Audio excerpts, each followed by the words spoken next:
Hello friends, ఎలా ఉన్నారు? నేను బాగున్నానండి. మీరు బాగున్నారని అనుకుంటున్నాను. Friends, welcome back to Siri vlogs. Friends, మనం వినాయకుడిని పెట్టుకునేటప్పుడు 3 రోజులు కానీ 9 రోజులు కానీ 5 రోజులు కానీ ఉంచుకుంటాం కదా.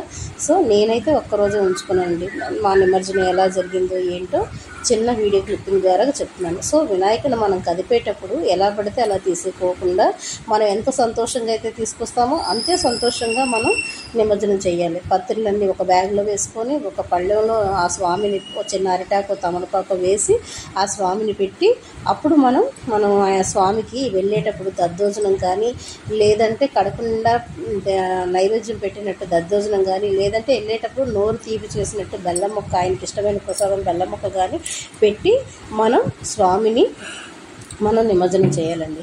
అలాగే స్వామి కింద వేసిన బియ్యం మనం పరవన్నం చేసుకొని మనం తినచ్చు, లేదంటే మన ఫ్రెండ్స్కి ఎవరికైనా పంచిపెట్టచ్చు.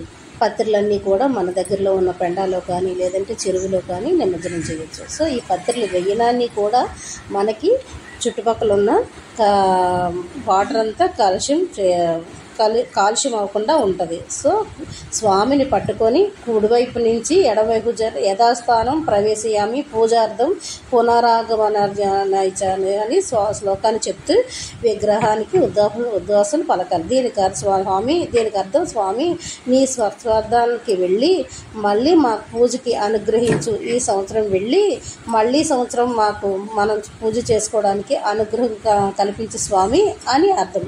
మన స్వామివారితో పాత్ర మొత్తం నిమజ్జనం చేసేయాలి. ఈ పత్రి మొత్తం కాలువలోను చెరువుల్లోని కలపడం వలన ఈ పత్రిలో ఉన్న పదార్థాలన్నీ మనకి క్రిమికీటకాలు కలవకుండా ఆ చెరువులో వాటరు శుభ్రతంగా ఉంటుందండి.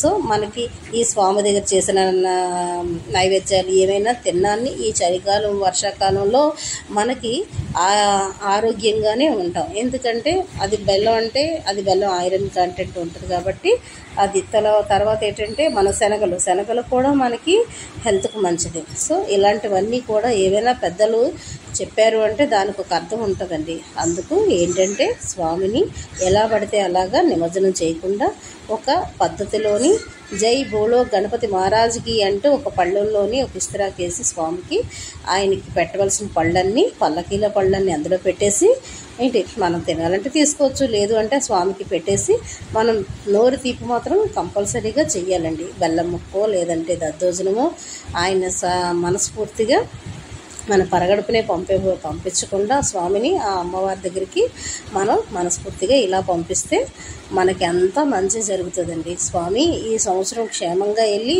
మళ్ళా సంవత్సరం లాభంగా రా స్వామి మా ఇంటికి అని ఈ మంత్రం తెలియని వాళ్ళు అలా నా దండం పెట్టుకొని మన పిల్లల్ని మనం కానీ అలా స్వామిని స్మరిస్తూ మన పెండ దగ్గరికి కానీ చెరువులోకి కానీ తీసుకువెళ్ళి స్వామిని నిమజ్జనం చేస్తే అంతా మంచిదేనండి. లేదు వీలు కాలేని పక్షంలోని అపార్ట్మెంట్లో గట్రా ఉన్నవాళ్ళు మంచి బకెట్ తీసుకొని స్వామిని మట్టి వినాయకుడిని తెచ్చుకుంటాం కాబట్టి ఆ స్వామిని బకెట్లను పసుపు కుంకుమ పువ్వులు వేసి ఆ స్వామిని అందులో పెడితే శుభ్రంగా స్వామి ఎక్కడిదక్కడే ఏ స్థానం నుంచి అయితే వచ్చారో ఆ స్థానానికి వెళ్ళిపోతారు ఆ స్వామి. సో మనం నిమజ్జనం అయిపోయిన తర్వాత మొక్కల గొల్లలు వేసుకుంటే సరిపోద్దండి. సో ఈ వీడియో మీకు నచ్చితే లైక్ చేయండి, షేర్ చేయండి, సబ్స్క్రైబ్ చేయండి, అలాగే బెల్ ఐకాన్ క్లిక్ చేయండి.